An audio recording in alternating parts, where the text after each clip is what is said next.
So welcome to this, what I call an extended annual meeting of the Toronto branch of the World Federalists. Our branch now covers a wide range, from Windsor to Belleville, up north to Sudbury, but it looks like all of us right now are actually in Toronto, except me. I'm at my summer home in Haliburton, which is just on the very fringe of the range, but normally I'm in Toronto. The history of the Toronto branch area is instructive for the world, I believe. Before settlers arrived here, the land was home to many indigenous nations, including the Mississaugas, the Anishinaabe, the Chippewa, and the Haudenosaunee. It's still home to many diverse First Nations, Inuit, and Métis people. But before settlers came, these indigenous peoples governed themselves under the dish with one spoon treaty, binding them to share and protect the land. The dish represented the land, and the one spoon represented all the peoples of the territory. The treaty was to share the responsibility of ensuring the dish was never empty, which included taking care of the land and its creatures. Importantly, there was only one spoon and no knife at the table, representing that the peoples of the treaty must keep the peace. I pause on that because it rings true with my sense of the World Federalists, who envision a world as a dish, the whole world as a dish, and all of humanity working cooperatively as the one spoon. As World Federalists, we seek urgent progress in developing democratic world institutions to guide our sharing and protecting the land and its people without knives. So history is always instructive, and it's useful to go back not just 100 years or even 75 or 80 years for World Federalists, but thousands of years to some of our forebears on the land. So there are two parts of today's meeting. First, a presentation and discussion about ways to jumpstart a World Federation, and then we'll have the branch's annual meeting. So let me first of all introduce Alec Neely, who will be discussing World Federation through the gradual ascension of willing states. Alex is a board member of the Young World Federalists and of Massachusetts Peace Action. Currently, he's a student at Northeastern University, and he's speaking to us today from Boston, but he's a resident of California, so he does a lot of travel, and sometimes to Toronto, I understand. Following Alex's remarks, we'll hold open Q&A session and encourage you to put questions. Or with such a small group, we can raise hands. We probably don't need to put questions in chat.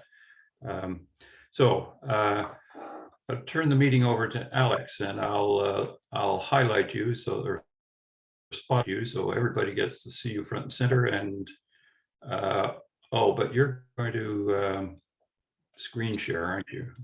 Yes, I will do that. Alec, over to you. All righty. Thank you very much. And thank you all who are here. Let me just bring these slides up. Okay. All right, perfect. Okay, so yes, like John said, I'm going to be talking about World Federation through the gradual ascension of willing states.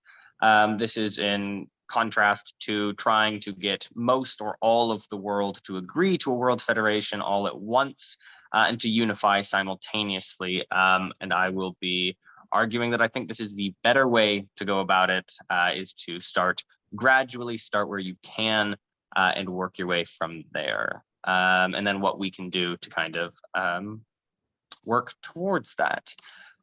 So John already introduced me, but just very briefly, yes, I am 21 years old. I am from California. I do like to travel around the world and meet new people. These pictures here are from my last trip. Just this August, I was in Indonesia for about a month. And then, of course, the other stuff on there, you know, John told you. I am, yes, Northeastern University in Boston, and then board of directors of the Young World Federalists. That is our website, ywf.world. Feel free to check it out. It's fairly easy to remember. that link, ywf.world, as well as of Massachusetts Peace Action. So I kind of divide this topic into two sections. One is this the path that we want to take? Do we actually want to achieve world federation in this way? And if so, how do we go about it? So we're going to start with the former. So what am I talking about? Of course, the goal remains the same, world federation, total world federation of the world. And if that is our goal, that will also be the criteria by which we measure whether or not this specific path achieves our goals. So will a gradual world federation actually lead to the entire world ending up in a world federation? Yes or no, we will get to that. And gradually just admitting states when they agree to join, if they agree to join. And this is just a hypothetical sort of visualization of the intention, slowly admitting states into what will become a completely global federation. So we have some real world examples of gradual ascension into federal unions, or into unions as a whole, I suppose. The most powerful, I would say, is the European Union, or the most powerful example, I would say, is the European Union, and specifically for our purposes, the success of economic unions and the importance and the power of kind of comparative economic growth, by which I mean that nations like the United Kingdom were swayed very heavily to join this union as a result of the economic growth of the European Union over the kind of stagnating growth of the UK during the early 50s. And that we will see is one of my kind of main important things to note if we do kind of if we do go down the path of a gradual union. Is that, like the early EU, focusing heavily on the economy, or at the very least trying to ensure that economic success is a main component of it, will be incredibly important to growing. Another example is the United Nations. Although it grew very quickly, it was a gradual process. Two important components of that, in my mind, are that there was a sense of excitement following World War II, right? That we were entering a new era, that this body could do something to improve the world, to bring about peace. And creating that sort of excitement, especially in like the public ethos, I believe will be important in a gradual accession model of world federation. So that is another important point that we will touch on as we go through. As well as with the United Nations, it became just increasingly clear that it was infeasible to not participate in the union, something that, if we are talking about world federation through gradual accession, will hopefully, and it should be by design, I would argue, that it becomes increasingly infeasible for nations to not participate in a global union. The last real world example is the East African Federation. It is the weakest example, the most modern, and we will see kind of what happens there. It started out with only, I believe, 5 countries in an East African Federation, again, an economics union as it began, like the EU, and it grew to become what is hopefully going to be a federal union going forward within the next 10 to 20 years. So just quickly, so why this path? My take on the benefits of going gradually rather than trying to start some kind of global revolution to to unify the world all in one fell swoop. The analogy that I use is stairs versus a curve. With the stairs, we have goals and they may be big, but once we take that step, once we get a few countries to agree, that gives us time to stop, reassess, look where we're going, look where we're headed, and evaluate what next steps will be. If we understand our goal to be unifying the world all at once, I view that as more the picture on the right, the exponential curve, and you have to work up the momentum to get all the way up in one go. So if we take it in chunks, if we take it in steps, it allows us to do one piece at a time and build on that and slowly work our way to the top, rather than having to try to get up and fall right back down if we fail, as I view trying to unify the world in one go would be. If you can't do it, if you can't achieve it, you start from ground zero once more. The main point there being that it would be hard, it would be infeasible, unrealistic to get every nation's government to support an idea all at once. And if you can get most of them to support it, there's no guarantee that in the next election, they will continue to support it. The party that supports it will still be there. Doing it gradually just ensures that you have an open invitation. And at any point, if a nation would like to join, they can. And an important point would be that if this is a federal union, they can join, but they very likely cannot leave, which means that you only have up to go. Although, and that of course may not be the case in the specific arrangement. There are some concerns. These would be some of my concerns with this kind of system.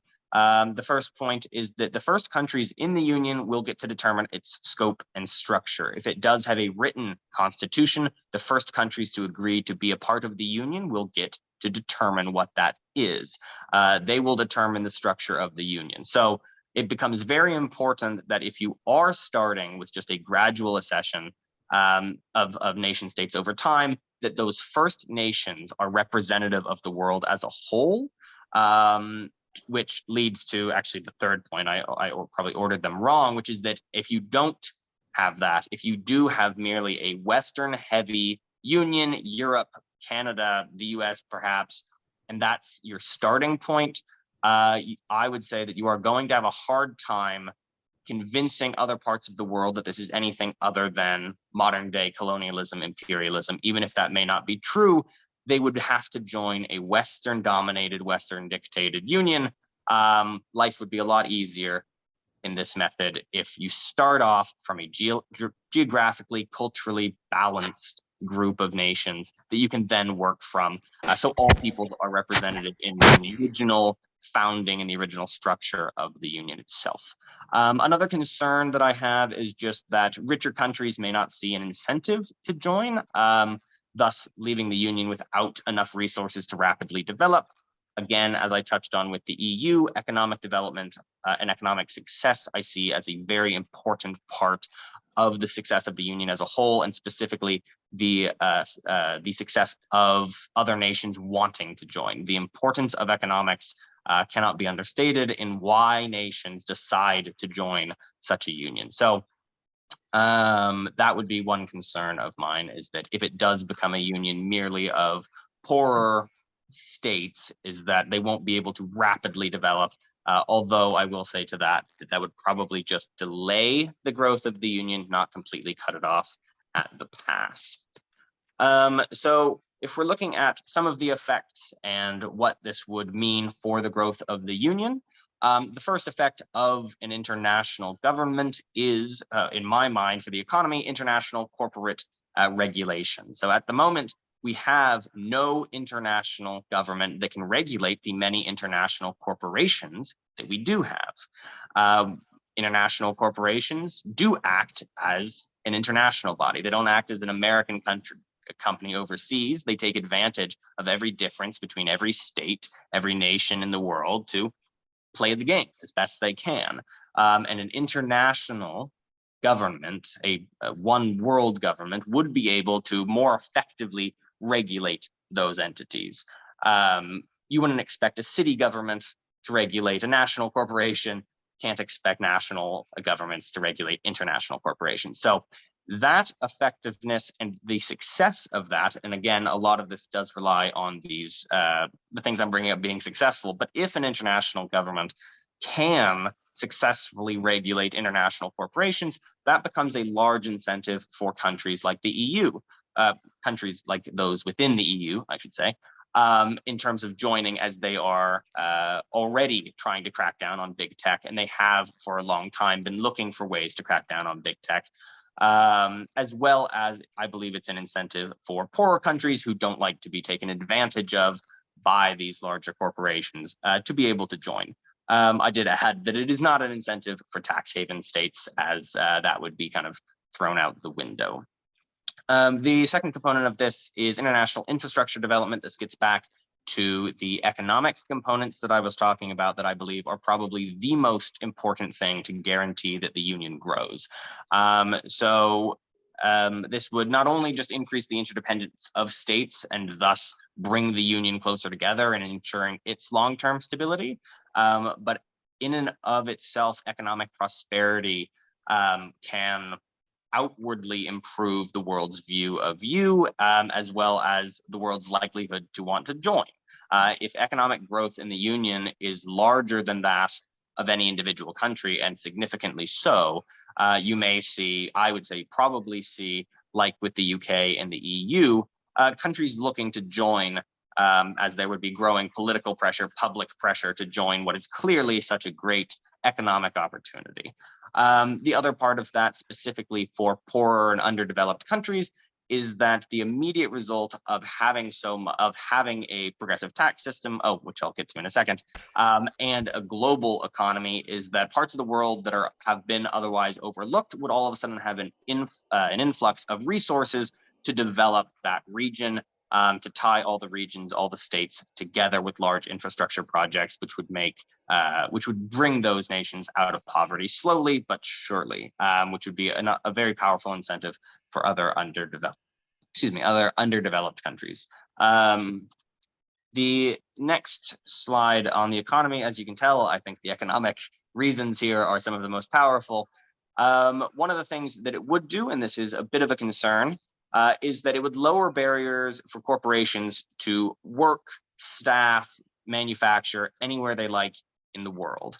And that could lead, I say will likely, but it could lead, depending on how it's handled, to more jobs being shipped off to cheaper labor sources now within the union, where it is incredibly easy for them to do so. That would help develop underdeveloped regions, which again is an incentive for more poor countries to join, but it could also create backlash in the West and in wealthier nations more generally, which could become a negative incentive for rich countries to continue to join. One way to mitigate that is something along the lines of a global minimum wage, and as you are one government, presumably slowly over time, that is something that would develop, whether there were a transition period or not. And that would help to kind of mitigate these effects, as well as raise wages in underdeveloped regions. So the last thing is global taxes. In the modern day, most wealthy countries have a progressive tax system where the wealthier you are, the higher percentage of tax you pay, or at the very least, the more hard dollars, the more actual dollars you end up paying. And yet, on a global scale, we don't have that. So where in a country like the US or Canada, your richest are here, your poorest are here, and it's a circle, it's a cycle. There are countries where their poorest are down here, the poorest are really, really low, and the richest aren't all that much higher. And you're redistributing resources within an already poorer fragment of the population. Whereas in a global system, in a global economy, you would have taxes where the richest in Canada, in the US, in Europe, their tax dollars would be redistributed to poorer areas of the world, both mainly through government services, especially through the development of infrastructure, like I said. And that would, again, create powerful incentives for poorer countries to join. And that is something that I will keep mentioning, is incentive for poorer countries, underdeveloped countries, to continue to join the union. And this is absolutely one of them: redistribution of wealth from richer regions to poorer regions of the world, rather than just what we have now, which is richer regions to poor regions of individual countries. So one large question that comes up, especially when it comes to gradual accession, is should we allow non-democratic countries into the union? And I want to say emphatically yes, and I want to tell you why. So this is the Global Democracy Index, but if, in my mind, this is my take on it, if they agree to allow democratically elected officials at the global level, we should absolutely 100% allow them into the union. This would, one, immediately achieve some level of democratic representation for the peoples within those countries. They now have democratically elected officials at the global level, and it will give the people a taste of democracy. it is easier to influence states within your own nation than it is to tell an independent nation outside of your borders that they should do what you want. It would be easier for the Canadian government to tell Ontario that it should do XYZ than it is for Canada to look at the United States and tell it to do XYZ. At the very least, I'm sure we can agree on that. And that would be my analogy here, is to say that if a non-democratic country is within our union and they are already democratically electing representatives to the global level, it becomes increasingly easy for us to leverage that relationship of them being, one state of many, to add democratic reforms going forward. So that is my argument there. I know that is a big topic of conversation, and some people may have questions about that at the end. But the other thing there is that it will help to ensure that the early union is not incredibly Western dominated. As I mentioned earlier, I believe that that is an incredibly important component of the early union, is that it has to, for its own legitimacy as well as its kind of PR, as I would say, it needs to be global. Morally, it needs to be global. That is kind of the whole point of a world federation. And why would non-democratic countries agree to this? Why would they agree to let their people have democratic representation at the global level, to give up power? Well, the way that I see it, it ensures, and I put it in quotes, but it sort of ensures stability for the regime in the short term. If they have internal strife, if there are rumors of calls for democracy, joining this is a half step. It's an appeasement, and in that sense, you ensure that at the very least the state government, right, your governor or your premier of Ontario, if they're not democratically elected, okay, fine. But the Prime Minister of Canada is. That's kind of again the analogy I would use, is that your local officials might not be, but at least your global officials are. And yeah, so sorry, but yes, that's I start to ramble. I apologize, but that is my take. Absolutely, we should emphatically allow non-democratic countries. It will be easier to democratize them if that is our goal, and it will ensure that our union is truly global, which is the whole point in my mind of a global union. So there's that. Some important things to note and to keep in mind in the early days of unification are to: one, we need to achieve some degree of geographical balance. Two, we need to try hard for land connections. By this, I mean countries that border each other, groups of countries that border each other, for when infrastructure development comes. And again, when I say that economics is incredibly important for the gradual accession of more countries into the union, one of the things that I believe is rather important, important component of that, is going to be countries that border each other, have land connections, so that infrastructure development is made much more easy, so that developing energy grids is a lot more easy, so developing highway systems is a lot more easy, et cetera, et cetera. Allow imperfect democracies and non-democracies to join, and do not immediately push harsh democratic reforms onto them, again, so that you encourage more non-democratic countries to continue to join. And four, to spend very heavily on infrastructure and economic development to prove the success and the viability of the union. So is this method for us? I sure think so. I think I'm already going over time, but I sure think it is. How do we get there? So we can take some lessons from the EU and say that, one, the kind of semi-federal, semi-confederal system that the EU has, where you need unanimous consent of the nations themselves, not only leads to obvious governing problems that the EU has, but also makes it difficult for more states to join. The bigger the union gets, the more likely it is that at least one state will have a problem with the other country trying to join. And if we want to speed up the accession of states, as well as make governing more efficient once we're all there, a unanimous state consent needs to not be a part of any structure. Starting with a loose or a narrow union may be beneficial, as it encourages more countries to join, and at least you have a starting point to build from, as long as, in my mind, it has to have the express aim of political unification from the very beginning, and just frame it as a long-term development, as people don't tend to view things in the present the same way they view things as far away. And it may make it much easier to gain state support. And then lastly, that economic success is incredibly important. And if the nation is successful economically, it can be a large reason that more nations join. And if it isn't, it can be a large reason that nations refuse to join. So economic success is, I believe, one of the most important components for any early union. I believe that the countries that we should target for an early union are, one of the major components is the non-aligned countries. I believe that there is a lot of room for casting a world federation as a way to avoid the great power conflicts of our time, and to allow kind of the third world, or the certainly overlooked world, to take their own destiny into their hands. We should also target poorer countries who have little power on the world stage as a way to address their issues, as a way of empowering them on the global stage. Activist nations, activist-minded wealthy nations, that being countries in Europe, Canada.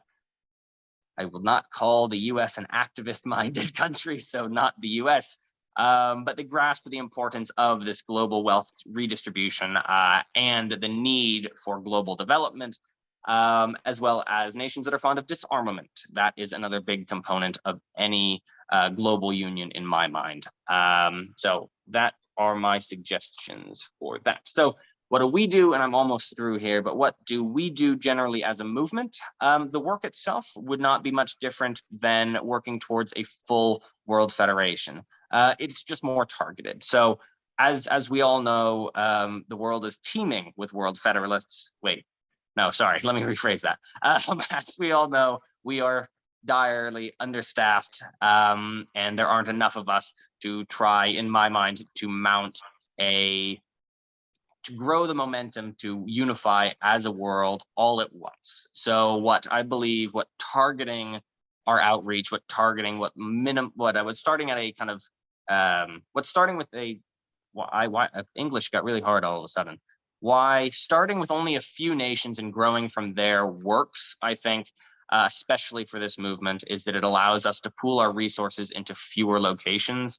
And globally, on a global scale, what WFM, what YWF should be doing is kind of identifying our target regions, coming up with strategy about where we think we could acquire not just public support, but political support, support in the communities. Locally, what local chapters like WFM Toronto can do is to work to educate and organize on World Federation, as you are already doing. But specifically why it would be a boon to the target countries that we agree as a movement, the target regions, as well as your local area. One of the biggest things with a World Federation that I see is ensuring that not just that people want a World Federation, but at the very least, they are ambivalent to it.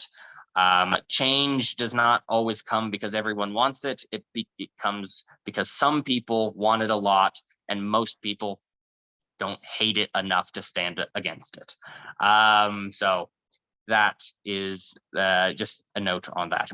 Most people need to be at least ambivalent to the idea by the time it comes. The last thing I would say is that public figures and public opinion are complementary.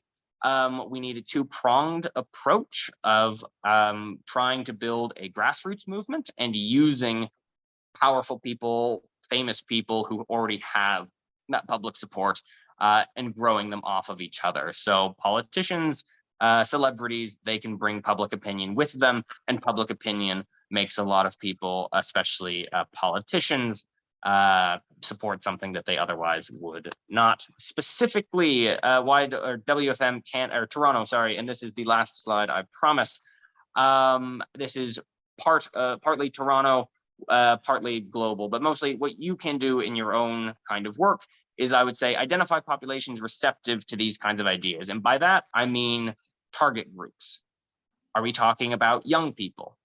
What's an age range? Are we talking about people in school who are working? If we're talking about working, what professions? Are there certain professions that make someone more open to this than others? What countries, what nationalities, what cultures, what religions? There are certain religions like the Unitary Universalists who this is very much a part of their work, of their beliefs. There are polls that show that in India, Some 80%, 85% of people support the idea of world democracy, of strengthening the UN into some kind of global democracy. So that sort of idea. Identifying powerful people, powerful symbols, texts, things to relate to people's individual lives, things that relate to you, where you sit, where you stand, and that relate to World Federalist ideals. So people like Albert Einstein, right? That most people know, most people like, and being able to say he was a World Federalist, right? So things like that, or texts, ancient texts that talk about the universality of man, used, of course, in the annoyingly, humankind, the universality of humankind, and then be able to use that information to target your audience and educate them. And again, that's just where I think that we need to be targeted in our education and not try to just put information out there, but know who you're getting information to and why you're getting it to them, and be goal-oriented in trying to educate specific audiences. And even better, let them educate themselves. People don't like to be told what to believe. They like to find it out for themselves. And a great way to do that, something that CGS in the US and myself with the YWF are hoping to do in the coming years, are to start a debate club, a debate program. And go around, not start a club, but a debate program where we go around to existing debate clubs and get them to debate this topic. Because intrinsically that means that some number of them will have to take the position of yes, and then they'll have to go research it on their own. So trying to think about ways that we can get people to educate themselves willingly, voluntarily about these kinds of topics, I believe is very important. And lastly, my general theory of change for World Federation is that we need to plant the seed in as many minds as possible. It's a good idea. It will grow on its own. That was what happened with me. That's what happened with a lot of the other young World Federalists. We heard the idea, and maybe we didn't instantly gravitate towards it, but over time, it gnawed at us. It grew in our minds until we finally realized we needed to look more into this. We need to think more of this. This sounds like a good idea. So just getting that information in front of as many eyes as possible, I think, is the most important thing that we can do. And sorry, that was much longer than it was supposed to be, but that is the end. That is why I believe that, yes, we should be gradual. We should try to work very targetedly in approaching where in the world we start a World Federation, and just try to grow from there. Well, wow, Alex, thanks. Well, I'm blown away, but let's entertain questions. Maybe you can stop your screen sharing, and I'll look for people putting up hands with questions. So I see Peter. Right. Well, I too was blown away, Alec, with this. I'm an octogenarian. I've been at this World Federalist stuff for probably 8 or 9 years, so I'm a neophyte. But I am an economist, and I just think it's a fabulous idea, strategy that you've developed for targeting a set of countries that would form a European Union type of organization. On progressive taxation, of course, the problem that we have worldwide is that we have a very unprogressive taxation system, essentially developed in the United States and transferred around the world, according to economists like Joseph Stiglitz. So that how would you I guess start with that? The other intriguing thing is the Canada-India connection of non-aligned states. Takes it out of the nuclear weapons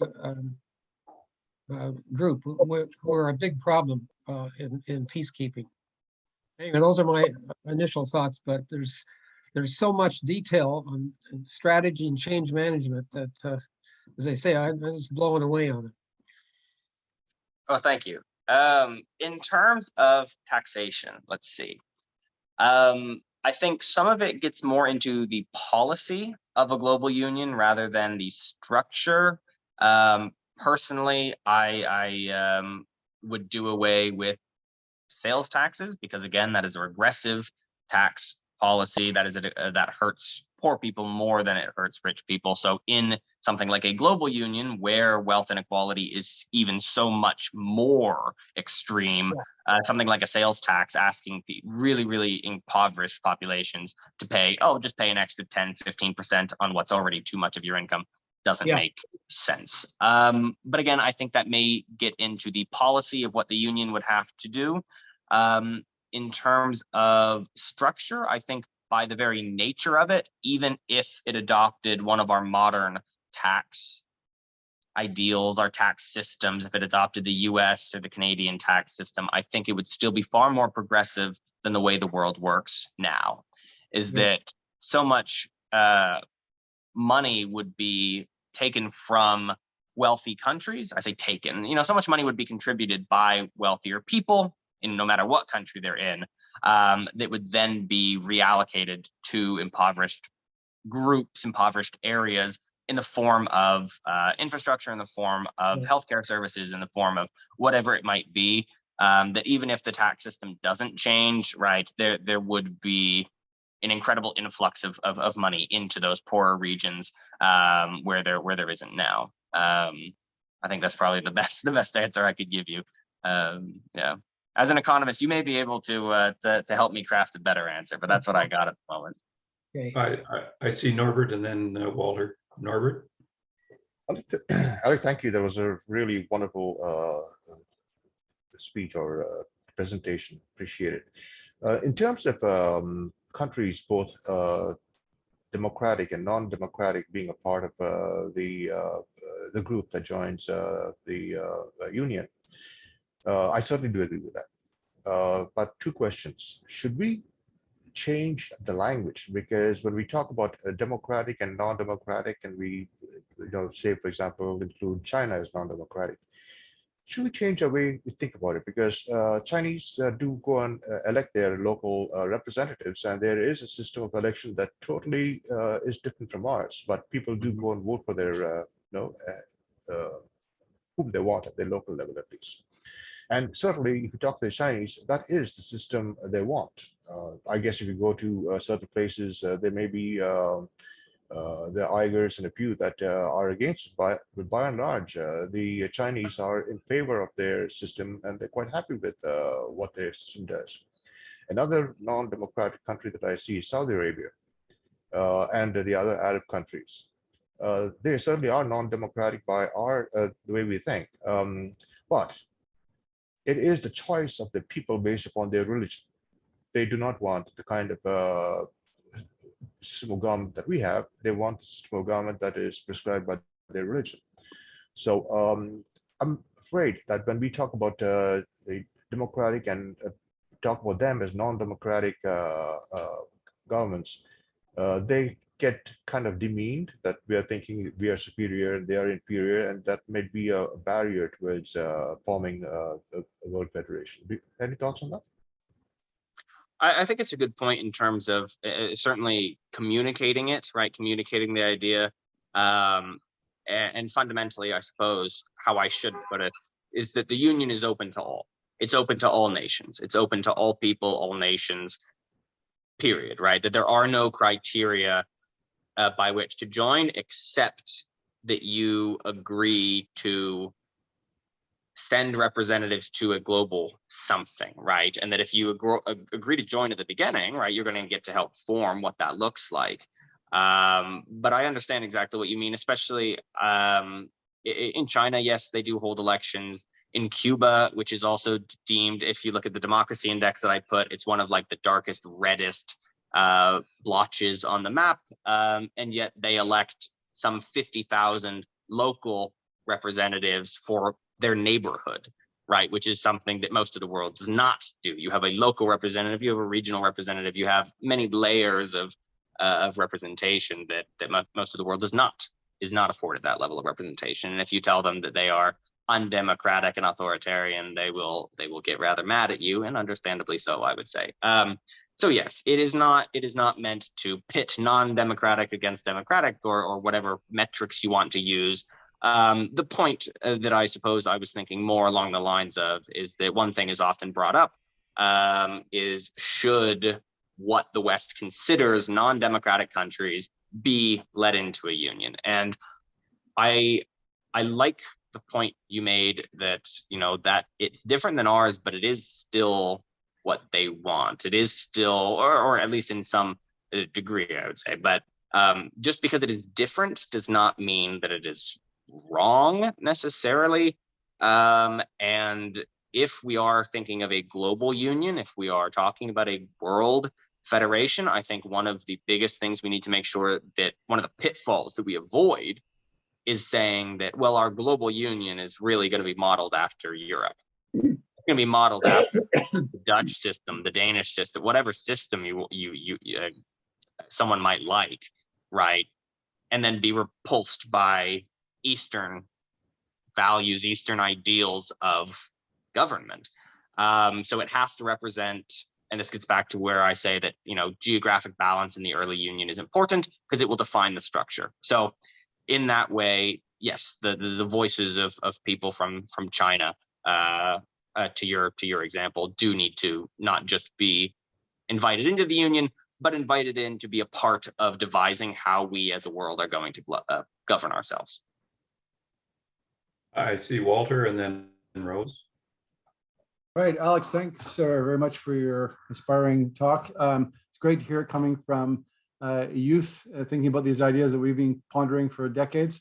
I didn't hear much new in this, and there are still some big challenges that I would like to say some of the dilemmas that we're facing.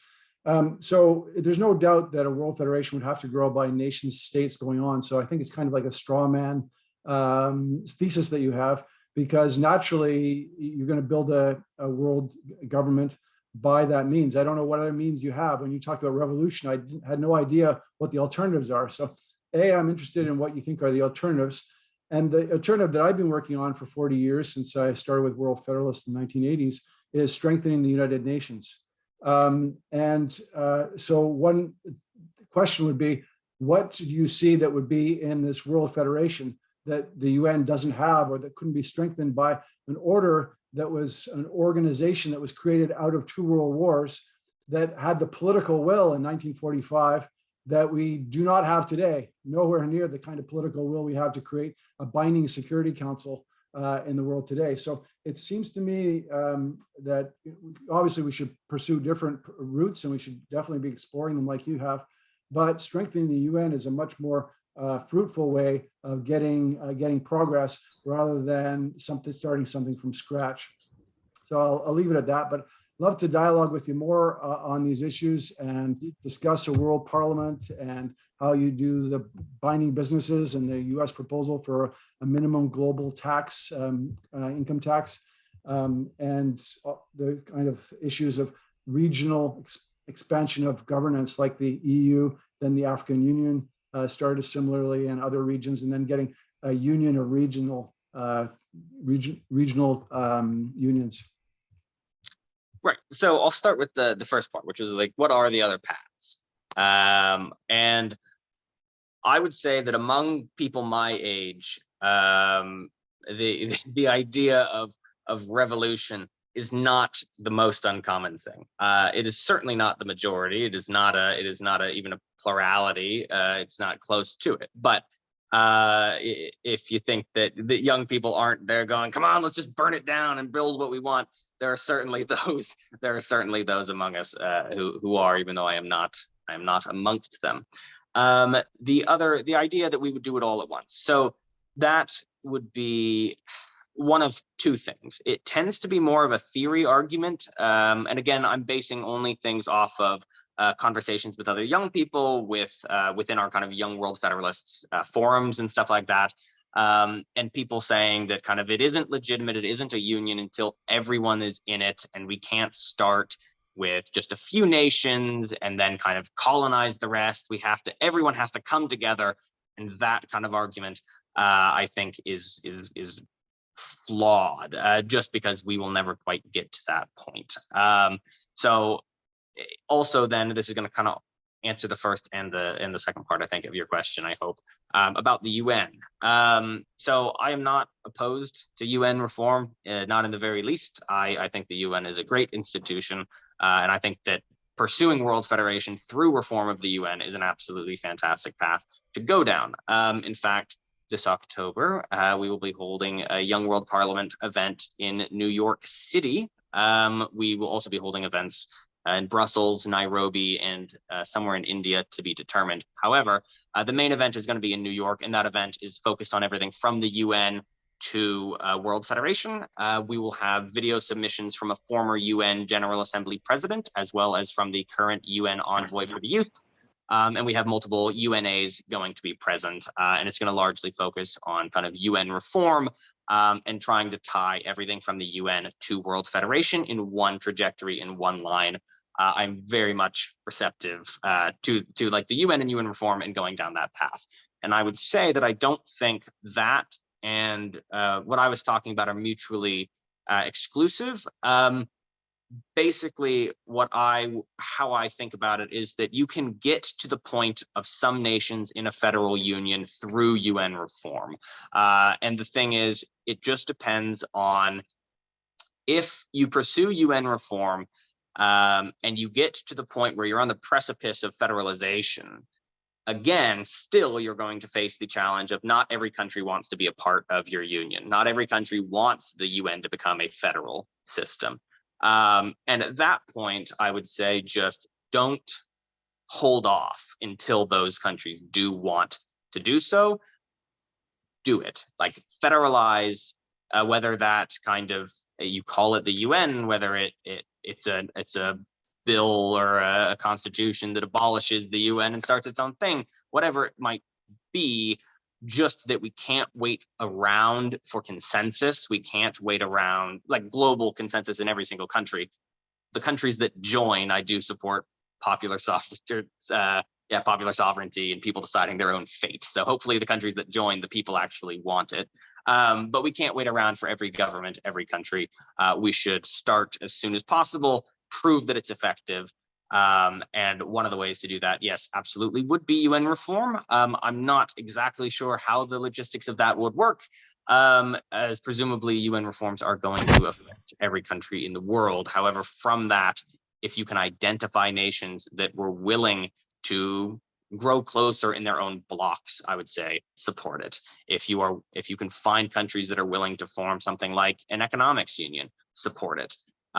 Because the UN as a whole is going to be slow to adopt those kinds of reforms. If you can get the reform on a global level at the UN, do it. And if you can't, and you have to do it at a kind of regional level, just kind of bilateral, multilateral, treaties, pacts, whatever, do it. But make steps where you can get them, I guess, is hopefully sort of answers your question. Rose, you have a question. This is probably our last question. Okay, well, I found your presentation very interesting and thought-provoking, and your suggestion that perhaps debates be held amongst young people for and against world federalism to get them thinking is, I think, a very potentially useful educational approach. Like Walter, I was wondering how you envisaged these structures that you laid out interfacing with existing United Nations institutions, and especially because you focused quite a bit on economic issues, and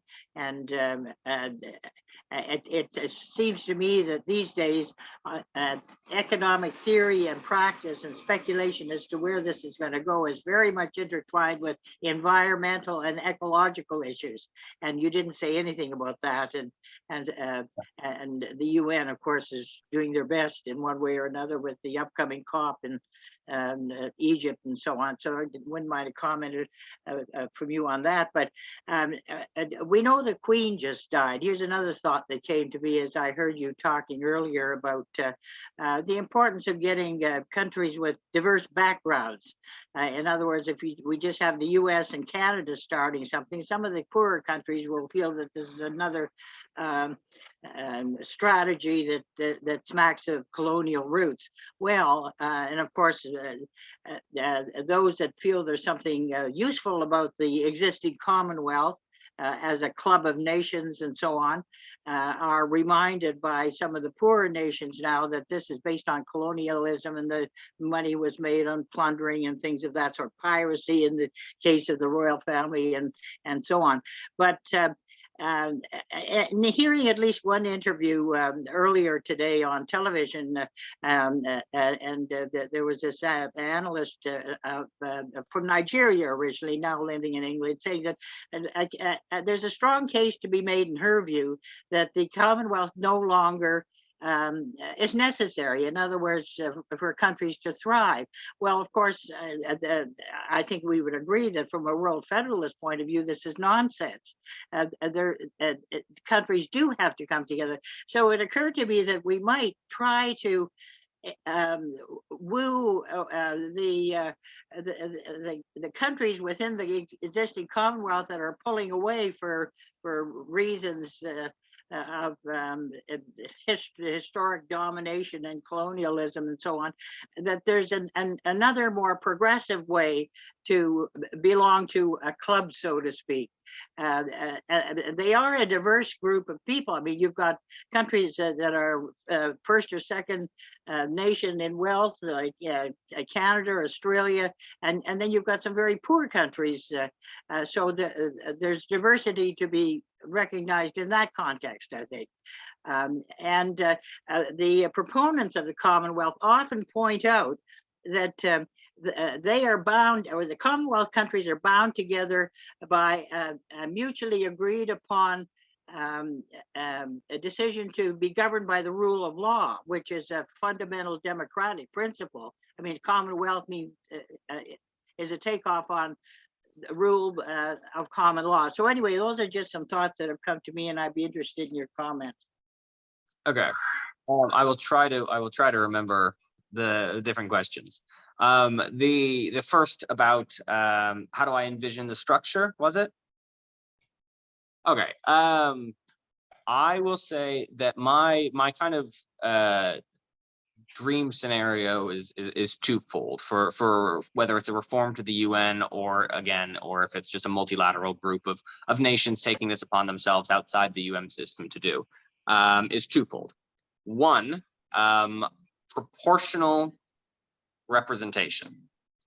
I think that is incredibly important. I think that at the very least, our democratic world is based on the idea of one person, one vote.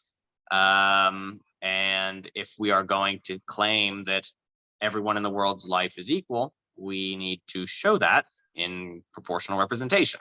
The same amount of people get the same representation. So having some kind of body that holds proportional representation of elected officials is an incredibly important step, not just to governing as one body, but to addressing some of the concerns that this is going to be a Western-dominated union, that this isn't an anything-dominated union, this is a people-dominated union, right? This is people, political power, people creating political power for themselves. Chinese and Indian dominated.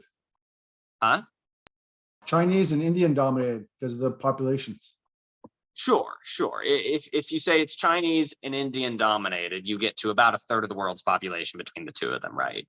And the only way that matters is if you don't want Chinese or Indian people having a large influence in politics, or if you think that their culture is somehow at odds with yours and that their voting is going to be at odds with yours, which I disagree, I refute, or that they are a monolith and that they all vote the same, which again, I would refute. So even the large populations in India, in China, certainly in India, I would say, are going to be much more of a diverse voting bloc. My concern is with China, of course. Right, and I don't want to dispel that entirely, but I can also get back to. Let me get back to that at the end of this. I will mention that about China. I was talking about China. The second part is again, it goes back to economics, and just that it needs, whatever union arises needs to have a central fiscal body, needs to be able to actually spend money as a unit, Right. be able to tax, be able to be independently financed, right, through its own means. This was actually, as Peter brought up Joseph Stiglitz, it was Stiglitz that said of the EU that they jumped the gun on the euro, right? That they Yes. jumped the gun on the euro before creating a fiscal union, before they actually had one fiscal agency. The European Parliament cannot tax and assign its own, right, and govern monetarily like the nation of Canada can, or any of the nations that make up the EU. And that thus, by creating one currency, but then having 27 members that can each pull that currency in different directions, you're in for some stability. And something like that, at the very least, if you're looking on a global scale and saying, well, we want a global currency,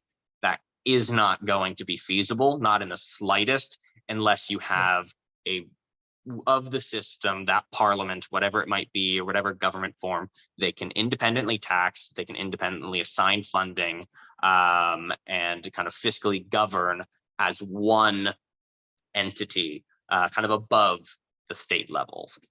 So those are kind of my two pillars, is that I think you absolutely need proportional representation, and you absolutely need a fiscal union where it can independently tax and assign funding to different areas. Does that answer the first part of that question, Rose? Well, you still haven't said anything about all the ethical components in how people are going to make money, or how corporations are going to govern themselves on the basis of respecting and taking into account the need to address climate change. Sure. I'm not sure what you mean by how people will make money. Could you clarify that part? Well, they're going to have to make money and a living somehow, while still